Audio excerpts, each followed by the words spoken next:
정치 오늘 시작합니다. 국민의힘 윤희석 전 대변인, 장현주 변호사 나오셨습니다. 두 분 어서 오십시오. 안녕하세요. 안녕하십니까. 자, 이제 장 변호사께 먼저 좀 여쭤보면 문재인 대통령이 어제 그 김호수 검찰총장과 그 만난 자리에서 이렇게 이야기를 했습니다.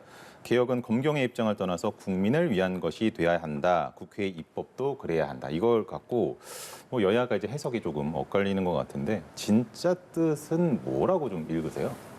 일단 문 대통령의 메시지를 두고 당연히 여야에서 서로 자기들이 유리한 방향으로 아전인수격 해석을 하고 있기는 네. 합니다. 하지만 저는 저 해석 부분에 있어서 두 가지 부분을 조금 봐야 할 것 같습니다. 특히 이제 수사권과 기소권을 분리하는 방향에는 네. 변함이 없다는 부분입니다. 그래서 검찰을 개혁해야 된다는 부분은 문재인 대통령의 어떤 공약이었기 때문에 그 방향에 대해서 계속해서 동의하고 있음을 좀 확실히 표명해 준 것으로 또 봐야 할 것 같고요. 그 다음에 지금 현재는 입법의 시간, 그야말로 국회의 시간이기 때문에 이래라 저래라 국회에게 뭔가 개입하는 것으로 보이는 것은 부적절하다라는 부분을 좀 분명히 한 것 같습니다. 그래서 어제 메시지가 어느 한편의 손을 정확히 들어준다라고 하기보다는 어떤 민주당과 검찰 간의 어떤 대화의 물꼬를 트는 정도 그런 실마리를 열었다는 측면에서는 또 의미가 있다고 생각이 듭니다. 자, 우리 윤 대변인께서는 어떻게 읽으셨습니까? 희망적인 해석일지는 모르겠는데요. 네. 문 대통령이 어찌되었건 지금 졸속으로 본인 임기 내 며칠 남지 않은 본인 임기 내에 처리하는 것은 좀 아니다 이렇게 생각하시는 것으로 저는 해석을 했습니다. 이유는 굳이 사표를 낸 검찰총장을 만나주고 그리고 재신임을 하면서 국회에 가서 검찰의 입장을 설득해라 이렇게 얘기하셨단 말이죠. 그 얘기는 현재 논의되고 있는 민주당이 내놓은 이 검수완박 법안에 대해 뭔가 불충분한 점이 있다는 것을 저는 말씀하신 것이라 이렇게 해석합니다. 그렇게 된다면 결국은 이번에 졸속으로 하는 것에 대해서는 반대다. 이런 의사를 아주 완곡하게 표현하신 것이 아닌가 이렇게 봅니다. 그래서 이제 김호수 검찰총장이 오늘 이제 국회에 가서 그 검찰이 공정성을 지키도록 하는 게 특별법 제정을 제안을 했거든요. 국회 논의로 좀 이어질 수 있겠습니까? 그런데 네. 민주당의 입장이 상당히 강경하지 않습니까? 네. 제가 판단할 때 민주당에서 뭐 원내 대표든 뭐 윤호중 비대위원장이든 말씀하신 게 더 이상 무르기가 어려울 수준으로 너무 많이 나갔다고 생각이 돼요. 특단의 어떤 조치, 예를 들어서 문재인 대통령이 뭔가 명시적으로 이 논의에 대한 어떤 메시지를 냈으면 모르겠는데 그렇지 않은 상태에서 민주당이 검찰과 이런 얘기를 해서 뭔가 방향을 틀 수 있는 가능성은 현실적으로 좀 적게 보입니다. 자, 장 변호사께는 이걸 한번 좀 여쭤보겠습니다. 박수현 국민소통수석이 그 라디오 인터뷰에서 이렇게 평가를 했습니다. 검찰이 스스로 전향적인 제안을 했기 때문에 충분히 밀도 있는 논의를 할 수 있는 여건이 조성돼 가는 것이 아닌가 이렇게 생각한다. 뭐 민주당에서 좀 검찰이 내놓은 대안을 좀 고려해 볼 수 있지 않느냐 뭐 이런 취지인 것 같은데 어떻게 들으셨어요? 일단 이게 대통령께서 뭐 어떤 국회의 입법부의 시간에 개입하는 거로 보이기는 좀 어려울 것 같고요. 네네. 다만 검찰이 그동안 소위 검수완박 법안에 대해서 반대하면서 검찰의 어떤 집단적인 반발 움직임이 있지 않았습니까? 근데 그때 항상 내놨던 메시지들이 이 법안이 통과되면 국민에게 안 좋다 그냥 이런 얘기뿐이었거든요. 사실 그 부분이 아쉬웠던 지점은 왜 우리가 수사권과 기소권을 분리해야 된다 이런 검찰 개혁을 해야 된다라는 얘기가 나왔는지를 그 조직 내부에서 찾지 않는 것 같아서 그 부분이 좀 아쉬웠습니다. 그러니까 검찰 내부에서도 분명히 어제 문 대통령의 메시지처럼 검찰의 공정성을 국민이 의심하시는 지점도 분명히 있기 때문에 그 부분에 대해서는 검찰 내부에 어떤 통렬한 반성이 먼저 있었어야 되는 것이 아닌가라는 아쉬움이 있었는데 그래도 어제 그 이제 김호수 총장과의 회담 이후에 오늘 나오는 얘기들이 검찰 내부에서 뭔가 공정성을 위한 특별법을 제정해보겠다 이런 입장 변화는 굉장히 좀 전향적이라고 보이긴 합니다.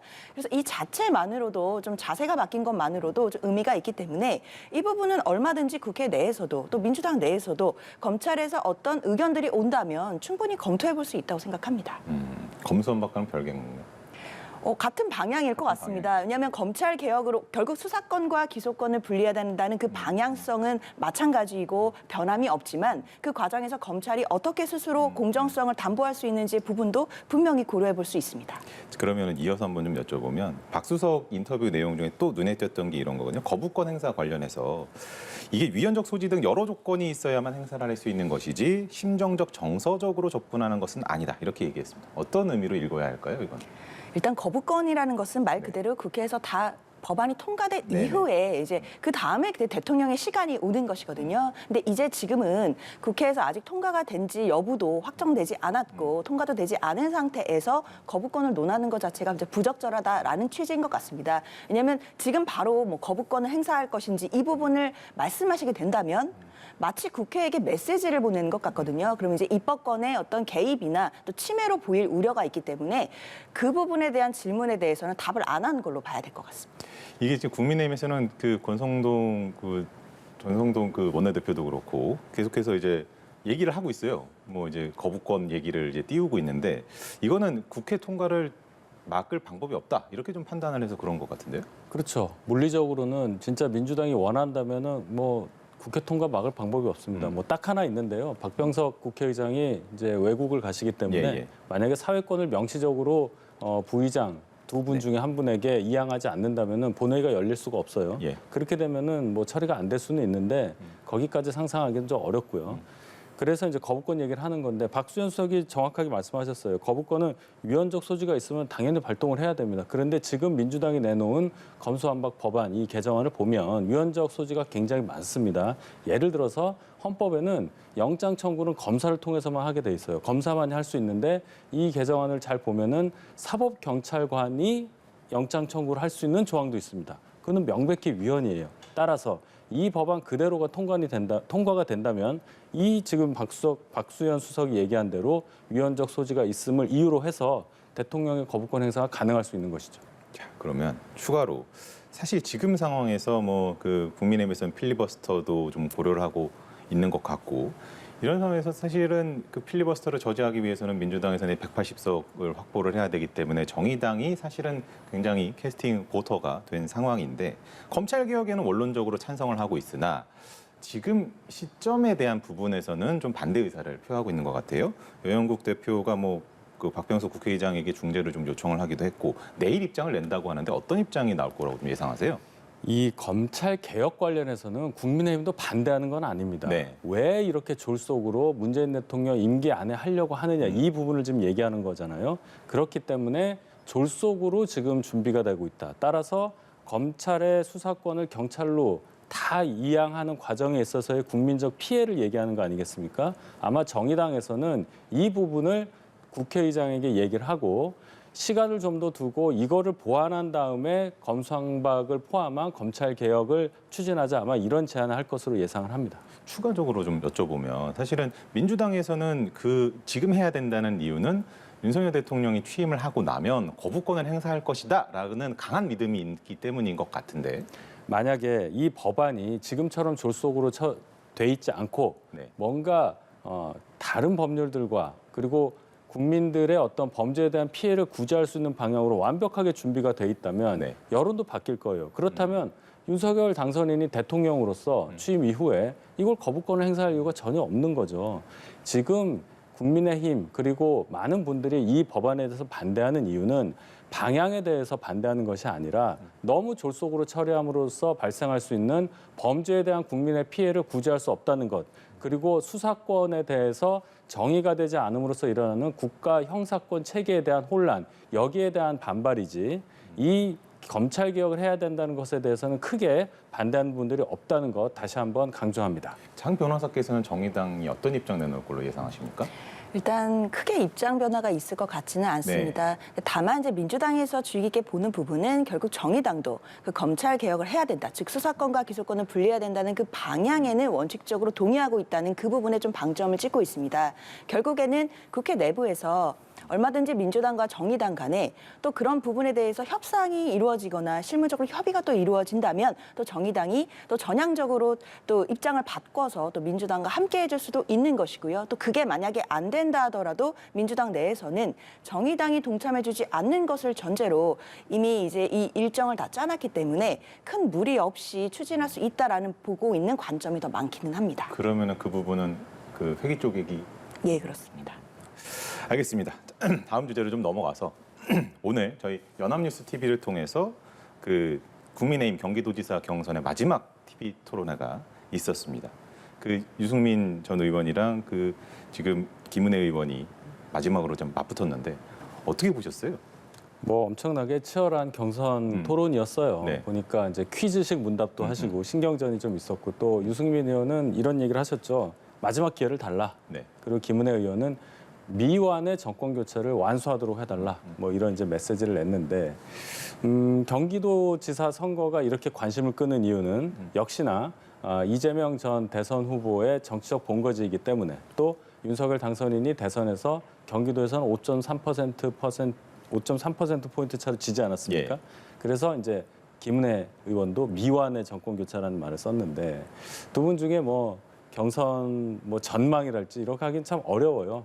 뭐 여러 가지로 저희 이제 경선 후보로 뽑는 제도도 있는데 민심이냐 당심이냐 뭐 이런 게 있는데 일단 뚜껑을 열어봐야 알 정도로 두 분의 이 지금 상황은 호각세다 이렇게 말씀드리겠습니다. 장 변호사께서는 혹시 어떻게 보셨는지도 궁금한데.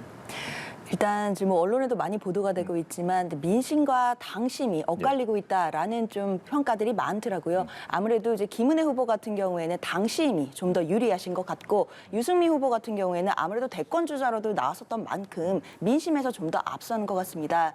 사실 이렇게 당심과 민심이 갈리는 현상이 바람직한가에 대해서는 좀 많은 고민이 있기는 합니다. 과연 즉 민심이라는 것 자체는 결국 본선 경쟁력이 또 될 수도 네, 있는 것이거든요. 그렇다면 유승민 후보가 좀 더 본선 경쟁력이 있는 것이라면 만약에 그렇게 볼 수 있다면 또 당심은 또 김은혜 후보로 또 향하고 있기 때문에 국민의힘 내부에서도 고민이 참 많겠다라는 생각이 뭐 들고는 있습니다. 그럼 민주당에서도 아직 뭐 후보가 정해지지는 않았습니다만 두 분 중에 누가 나오는 것이 본선에서 조금 더 해볼 만하다 이렇게 좀 평가를 하고 계세요? 사실 뭐 두 분 모두 다 훌륭하신 분들이고 워낙 또 강력하신 예. 분들이라서 어떤 분들도 다 쉽지 않은 상대임은 당연합니다. 다만 이제 사견임을 전제로 말씀드리면 아무래도 이제 중도층 표심을 생각한다면 유승민 후보가 또 중도층들에게 또 소구하는 부분들이 많기 예. 때문에 아무래도 김은혜 후보가 나오게 된다면 좀 진영 간의 대결이 될 수 있을 수 있다면 또 유승민 후보는 또 중도층의 표심을 자극할 수 있는 부분에서는 좀 더 무서운 후보라고 또 생각은 듭니다. 우리 윤 대변인께는 반대로 여쭤보겠습니다. 그 뭐 어렵다 말씀하시기 어렵다고 하셨는데 두 분 중에 누가 좀 더 이제 본선 경쟁력이 높을까요? 글쎄요.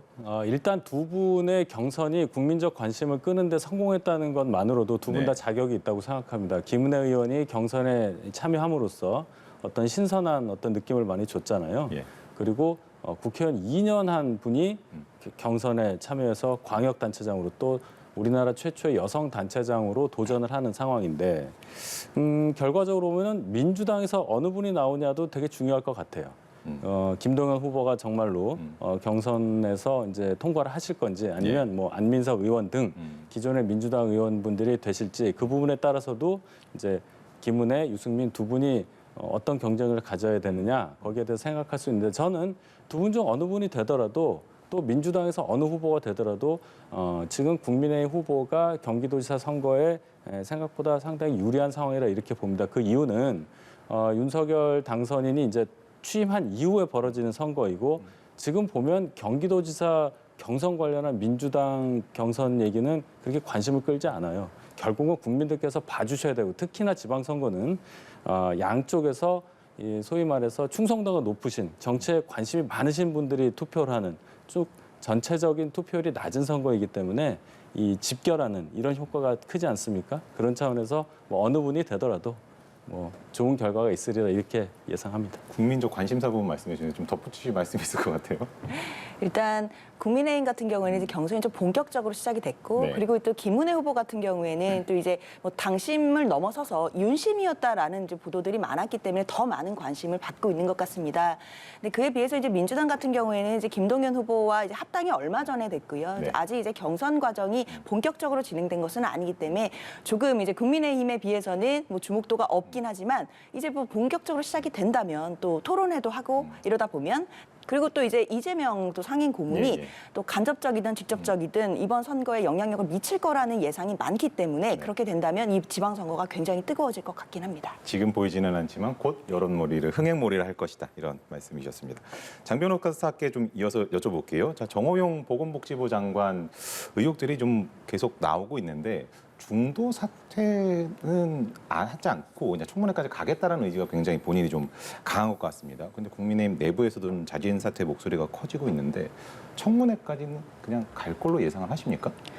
본인의 의지가 굉장히 강하신 것 같습니다. 그리고 뭐 기자회견까지 자처하셔서 네.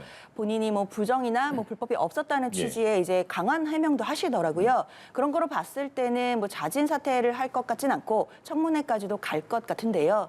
사실 저는 우려되는 부분은 사실 이제 국민들의 눈높이는 단순히 불법이냐 합법이냐의 문제가 아닙니다. 이제는 잣대가 굉장히 높아졌고요. 이제 윤리적인 부분, 그다음에 국민적인 눈높이에 맞느냐 부분 항상 봐야 되는 것이고, 그다음에 기자회견을 하시면서 나는 불법이 없었다, 부정이 없었다라는 부분은 국민들에게 소구되지 않는 것이요. 고위공직자 후보자가 불법이 없는 것은 당연한 것입니다. 그것이 뭐 기자회견까지 나와서 뭐 자랑할 만한 일은 사실 아니거든요. 그렇다면 국민들이 보시는 건 자녀 입시 비리, 병역 비리 가장 예민한 부분이지 않습니까? 그 부분에 대해서 과연 국민들의 눈높이에 맞는 그런 얘기들이 나오는 것인지 이 부분이 어려운 부분일 텐데 아직은 그 후보자께서 자신이 부정이 없으니까 괜찮다라는 식으로 좀 너무 사태를 좀 안일하게 보시는 게 아닌가라는 좀 우려가 있긴 있습니다. 그러다 보니까 사실 국민의힘 내부에서도 뭐 병역이나 사실은 자녀 교육 이제 굉장히 민감한 문제이기 때문에 이거는 조금 자진 사퇴를 해야 되지 않느냐라는 얘기들도 있는 것 같고 또 그 오늘 배현진 대변인이 얘기하기로도 어떤 그런 도덕적인 부분까지도 좀 보고 있다라고도 얘기를 한 부분인 것 같은데 어떻게 좀 예상하세요? 청문회까지 가겠습니까?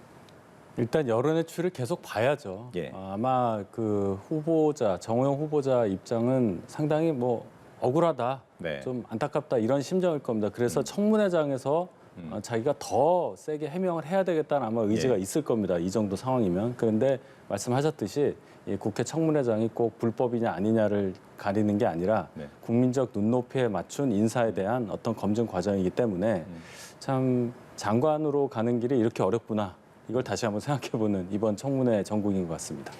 배현진 대변인이 아침 브리핑한 거를 들어보면 뭐 제가 좀 눈에 들어왔던 부분은 이제 청문회 가능성을 또 언급을 하긴 했습니다만 40년 직이라는 말은 잘못 알려진 사실이다라고 하면서 조금은 그 인수위의 스탠스가 좀 변화가 있는 것 아니냐 뭐 이런 생각도 좀 들더라고요. 그렇게 해석하실 수도 있는데 제가 볼 때는 이 40년 직이라고 얘기를 하면 40년 동안 정말 막역하게 굉장히 가까운 친구다. 네. 이게 강조되면서 정호영 후보자가 갖고 있는 어떤 전문성 그 부분이 가려지는 부분이 많기 때문에 이 부분에 대한 어떤 왜곡된 어떤 판단을 방지하고자 이런 얘기를 굳이 언급을 했다고 생각을 하고요. 친구라서 장관으로 지명을 했다. 이런 것은 너무 과한 해석이다. 이렇게 말씀드리겠습니다. 거리를 둔 게 아니라 이제 명확하게 능력을 보고 한 거다라는 것을 부각하기 위해서 했던 그런 표현이다라는 설명이시고 장 변호사께서는 그 부분은 좀 어떻게 보셨어요? 저는 근데 미묘한 좀 태도 변화가 있는 것 같기는 합니다. 왜냐하면 배현진 대변인이 그 전에는 부정의 팩트가 없기 때문에 그러니까요. 아직은 지켜봐야 된다는 취지로 좀 편을 드는 듯한 얘기를 했었거든요. 사실 부정의 팩트라는 말 자체도 많은 공격을 받기는 했었습니다.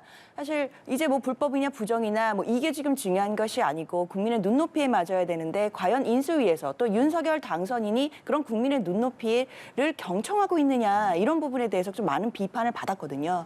근데 오늘 나온 얘기가 40년직이라는 표현은 좀 잘못됐다라고 해서 좀 거리를 두는 듯한 모습이기 때문에 어느 정도 일정 부분에서는 윤석열 당선인이 지금 정치적 부담을 좀 안고 있기 때문에 그 부분을 좀 해소하고자 하는 좀 움직임이 아닌가라는 생각은 좀 조심스럽게 듭니다.